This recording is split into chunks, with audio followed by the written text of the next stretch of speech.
प्रश्न आएंगे उनको आप बनाइए। और हम तो कह रहे हैं हम एक लाइव चर्चा करेंगे जो कि यूट्यूब पे लाइव प्रकार से प्रकाशित होगी। ये सब सिस्टम हमारे बने हुए हैं, तो हम लोग उस पर चर्चा कर सकते हैं। और जब हम उस पर विचार करेंगे तो इसका एक बड़ा सकारात्मक असर पड़ता है। देखिए, मैं तो ये कह रहा हूं कि हमारी ये वार्तालाप हर पत्रकार के पास पहुंच रही है। वो जो काम करता रहे, साथ में इस पे भी चर्चा करे। Very good. लेकिन जो ये प्रश्न जो आपने खड़ा किया है, वो एक प्रश्न है कि क्या हम अपने बच्चों का और खुद को अच्छा भारत नहीं देना चाहते हैं? क्यों नहीं देना चाहते? हम ये कह रहे हैं, चलिए अभी अपन 2024 का चुनाव मान लेते हैं, राइट? अपन मान लेते हैं कि माननीय नरेंद्र मोदी जी 400 पार कर लेते हैं, राइट? और हम अपने 9 दिन का प्रयास करके 100 करोड़ हो जाते हैं। जब हम छत पर चढ़कर माननीय नरेंद्र मोदी जी से कहेंगे कि ये 21 लक्ष्य हैं और हम 100 करोड़ लोग आपसे प्रार्थना करते हैं कि इसके लिए 21 टास्क फोर्स बना दीजिए, तो हमें खुद जो है ना अपने सर पे ताज रखने की जरूरत नहीं होगी। माननीय नरेंद्र मोदी जी 21 टास्क फोर्स भी बना देंगे और जितने भी काम अपन खुद जाके करना चाहते हैं उनमें से कम 50% 60% तो वो कर ही देंगे। कर देंगे कि नहीं कर देंगे? अपने लाभ के लिए। और नहीं करेंगे तो हमारे पास दूसरा ऑप्शन अवेलेबल है ही कि जो सबसे अधिक जोड़ने वाले 45 लोग हैं, अगले चुनाव में उनको सांसद बना देंगे। और ये प्रक्रिया हम अगले चुनाव तक थोड़ी वेट करेंगे, अभी जो राज्यों के चुनाव होंगे उसमें करेंगे। तो एक एक राज्य को टेक ओवर करते जाएंगे। Very right. मतलब हमें जो है 2029 तक वेट नहीं करना पड़ेगा। हम तो ये चाह रहे थे कि यदि लोग बाग जग जाते तो शायद हम 2024 में ही वो चमत्कार कर देते, लेकिन ऐसा नहीं हुआ। और यही कारण है मैं खड़ा हुआ था। मैं 2 जगह से हुए थे आप? दूसरी जगह फिर मैं नहीं गया। वाराणसी मुझे जाना था, लेकिन जब मुझे लगा कि जहां मैं 37 साल नौकरी किया हूं, वहां पे लोगों को हम ये भी नहीं बता पाए, क्योंकि व्यवस्था इतनी दुष्ट है, उसने छापा ही नहीं, वो छापने के लिए पैसे चाहते हैं। तो लोगों को तो ये भी नहीं मालूम पड़ पाया। बहुत सारे लोगों ने बाद में बताया, अरे सर आप खड़े थे क्या, हमें तो नहीं मालूम पड़ा। तो वो आपको वोट देंगे कि नहीं देंगे, ये तो बात की बात है। यदि रेगुलर पढ़ते रहे, आपकी इच्छा थी 3 जगह से खड़े होने की, तो नियम में 2 जगह से ही खड़े हो सकते हैं। नियम बदल दिए हैं उन्होंने। ये भी पता चला कि नियम में 2 से ज्यादा नहीं होते। तब आपने डिसाइड किया था भोपाल एंड बनारस से मेरा मकसद ये था कि संदेश जोर से जाएगा। जब ये बात जो है ना हम बनारस से कहेंगे और माननीय नरेंद्र मोदी जी के सामने खड़े होकर करेंगे, तो ये संदेश तेजी से जाएगा। बिल्कुल सही। लेकिन फिर मुझे लगा कि जब हम अपने जगह जहां हम 37 साल बिताए हैं, जहां जाने कितने लोगों का हमने भला किया होगा, क्योंकि लोगों का ये मानना है कि यदि मैथिली शरण गुप्त को बात जम गई तो आप घर बाद में पहुंचेंगे, न्याय पहले पहुंच जाएगा। बहुत ही अच्छा आपका जो आपकी हाइपोथेसिस है वो बहुत ही ग्रेट है। तो अब आप भी रिटायर हो गए हैं, हम लोग अपनी एनर्जी को इस सकारात्मक ढंग से लगाना चालू करते हैं। बिल्कुल सही। और उसकी हम जो आप बोल रहे हैं कि कुछ योजनाएं बना लें, जैसे यूं करिए सामाजिक संगठन है तो उनसे कहें कि एक आयोजन करो महापरिवर्तन के लिए हमारा संगठन, राइट? हर कोई अपना संगठन महापरिवर्तन के लिए काम क्यों ना करे? बिल्कुल करे। और उसका टाइटल हमें महापरिवर्तन ही रखना पड़ेगा। देखिए, मुझे जो है ना कानपुर में बुलाया गया, पिछले साल की बात है, होली के समय की, राइट? तो मैंने कहा मैं जरूर आऊंगा, बस केवल एक शर्त है। तो हमने कहा कि उसका नाम आपको रखना पड़ेगा महापरिवर्तन के लिए होलिका मिलन समारोह। मैंने कहा यदि आप ये नहीं रखोगे और मैं अपनी बात रखूंगा तो आपके ही लोग बाग कहेंगे कि साहब ये होली मिलन है, ये आप कर क्या रहे हो, ये फालतू की बकवास क्यों कर रहे हो आप? ये होली मिलन करिए और चुपचाप चल दीजिए। फिर हुआ होली मिलन? नहीं हुआ। होली मिलन हुआ, मैं उसमें गए, मैंने ये मॉडल भी चर्चा की और उसका प्रोग्राम का नाम रखा गया है? हाँ, यही रखा गया। उसके बड़े बड़े होर्डिंग बनाए गए। अच्छा, यही टाइटल था उसका। नहीं, वो शर्त थी, नहीं तो मैं आता नहीं ना। क्योंकि उसके पीछे मेरा और कोई लॉजिक नहीं था।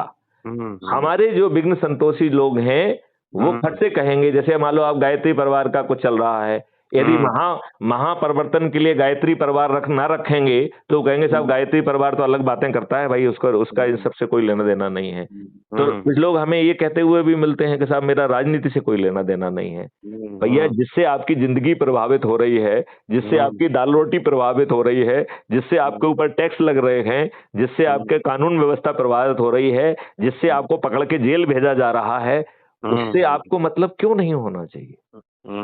जो आपके और आपके कोई बच्चों, ऐसा नहीं होगा जिसको मतलब नहीं होगा, सबको मतलब होगा। बहुत सारे लोग हमसे कहते मिलते हैं कि साहब हम राजनीति से कोई लेना देना नहीं है हमें। तो हम उससे कहते हैं ऐसे राजनीति नहीं है, ये आपकी खुद का जीवन है। जो आपके नियम कानून बन रहे हैं वो आपके जीवन को प्रभावित कर रहे हैं। जो आपको टैक्स लग रहा है वो आपको जीवन को प्रभावित कर रहा है। जो गुंडों बदमाशों के विरुद्ध अपराध का पंजीयन नहीं हो रहा है वो आपके जीवन को प्रभावित कर रहा है। राइट। यदि आपको अपने जीवन से कोई लेना देना नहीं है तो इससे लेना देना मत रखिए। लेकिन हम में से बहुत सारे लोग जो है ना सिर्फ अपने लाभ के लिए जीते हैं और उनको लगता है कि जो वो कर रहे हैं वही सब कुछ है तो उसे करते रहिए, हम मना कहाँ कर रहे हैं। एक बार भी मैंने कहा कि आप जो भी काम अच्छे कर रहे हैं उन्हें बंद करिए? क्या उसमें किसी तरीके की परिवर्तन की बात कही? मैं तो उल्टा कह रहा हूं कि उसको ही उसी का ही एक आयोजन कर लीजिए।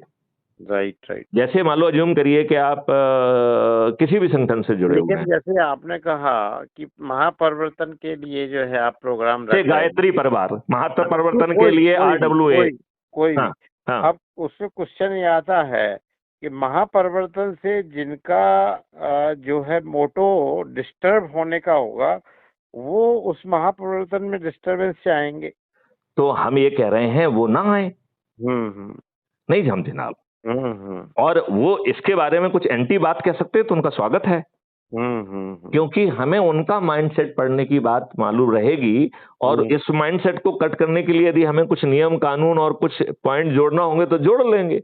भाई मैंने ये तो कह के नहीं रखा है कि हम इसमें और पॉइंट नहीं जोड़ सकते हैं। तो हम जो है ना उसका काट निकाल लेंगे। प्रॉब्लम उसमें नहीं है। प्रॉब्लम है जब वो कहता है बिना कारण बताए कि मैं आपसे सहमत नहीं हूं। जब मैं उससे पूछता हूं कि भाई साहब आप क्यों सहमत नहीं हैं, तो वो एक फालतू की बात कहेगा कि साहब मुझे राजनीति से कोई लेना देना नहीं है। तो फिर मैं जो आपको मैंने समझाया वही बात मैं उसको समझाता हूँ। वो कहता था कुछ भी हो, फिर वो मुझसे कई बार पूछता है कि साहब आप सेवा में रहे हैं तब आपने क्या किया। तो फिर मैं उसको समझाता हूँ कि भाई साहब ये सब कॉन्सेप्ट हमने सेवा में रहते हुए ही डेवलप किए हैं। मतलब सतीश कुमार जी आपको जान के ताज्जुब होगा, 2017 में एज ए सिटिंग डीजी हमने भारत सरकार को प्रस्ताव भेजा कि हम टेक्नोलॉजी के उस मुकाम पे पहुंचे हैं कि हम 5 सर्टेनिटी के साथ भ्रष्टाचार मुक्त अपराध मुक्त भारत बना सकते हैं। ये प्रस्ताव सिटिंग डीजी मैथिली शरण गुप्त ने भारत सरकार को भेजा। अच्छा, प्रपोजल था आपका? हाँ, भारत सरकार ने उस पर 2 साल तक परीक्षण किया। 2019 में इसे नेशनल पुलिस मिशन बना दिया और 2019 से आज तक जो है ये नेशनल पुलिस मिशन है और मैथिली शरण गुप्त ही इसके नोडल ऑफिसर हैं। Still today? Yes, even today. तो अभी अपराध मुक्त भारत के 2 वो हैं रूप हैं। एक है गवर्नमेंट ऑफ इंडिया का national police mission for crime free Bharat, जिसके मैथिली शरण गुप्त नोडल ऑफिसर हैं, और दूसरा जो है ना क्राइम फ्री भारत मिशन एक NGO है जिसका जो है ना कोर जो है ध्येय है क्राइम फ्री एंड भ्रष्टाचार मुक्त भारत, और उस संस्था का नाम है अपराध मुक्तिकरण श्रेष्ठ आत्मनिर्भर अपराध मुक्तिकरण संस्था। इस अपराध मुक्तिकरण संस्था या क्राइम फ्री भारत मिशन का मैं राष्ट्रीय अध्यक्ष हूँ। तो आपकी जो अभिधारणा है वो भारत सरकार द्वारा नोशनली तो मान्य की गई, तभी तो जो है ना वो नेशनल पुलिस मिशन बना। नंबर 1 नंबर हमने अगर किसी से बात करते हैं तो ये कहा जा सकता है कि it is accepted by the government of India. It is not accepted, it is still a national police mission. उसको डिसॉल्व नहीं किया गया और I have not been removed, so I am still the nodal officer. जब तक अभी आप government of India से जुड़े हैं? मैं जुड़ा हुआ भी हूँ, मीटिंग लेने में भी जाता हूँ। मैंने 30 सितंबर 2020 को एक कानून का ड्राफ्ट भेजा। अच्छा। जिसमें एक फंडामेंटल राइट भी हमने उसमें प्रपोज किया, फंडामेंटल राइट टू प्राइवेसी। इसमें 5 सर्टेनिटी के साथ हमने कहा कैसे अपराध मुक्त भारत पैदा होगा। इसके लिए हमें एक national authority for scientific and technical assistance in investigation and detection of crime under entry 65C schedule 7 list 1 of the constitution. मुझे जानबूझ के इतना लंबा नाम रख, प्राइवेसी तो लीकेज पूरी हो चुकी है ऐसा हमें लगता है।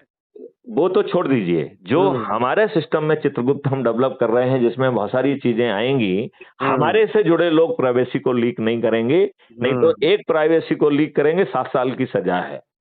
तो यदि मैत्री शरण गुप्त इसके चेयरमैन है अथॉरिटी के, और मैत्री शरण गुप्त ने यदि एक इन्फॉर्मेशन लीक कर दी तो मैत्री शरण गुप्त 7 साल के लिए जेल में पैक हो जाएंगे। राइट। और यदि 5 इन्फॉर्मेशन बैक कर दी तो 35 साल के, 7 गुना 35, राइट। और यदि 10 कर दी तो 70 साल के लिए। तो सतीश जी, मेरा कहना ये है कि बहुत पक्की धारणाएं हैं, अपोज करने का कोई उचित आधार नहीं है, स्पेशली जबकि हमारे जेब से 5 पैसे नहीं लग रहे, नहीं जाना है, ना हमें कोई जुलूस निकालना है, ना हमें कोई धरना देना है, ना किसी पुतला दहन करना है, ना कलेक्टर एसपी को ज्ञापन देना है, ना मंत्री मुख्यमंत्री प्रधानमंत्री को ज्ञापन देना है, ना कोर्ट में PIL लगाना है, ना जंतर मंतर पे बैठना है।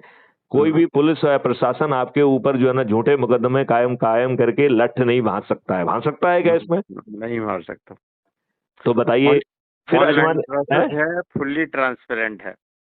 और आपको मालूम है, यदि आप अधिक से अधिक लोगों को जोड़ेंगे तो हर दिन ये ऐप जो है कमेंडेशन सर्टिफिकेट जारी करता है, 3 लोगों के नाम घोषणा करता है हर दिन कि ये 1 2 3 हैं, राइट।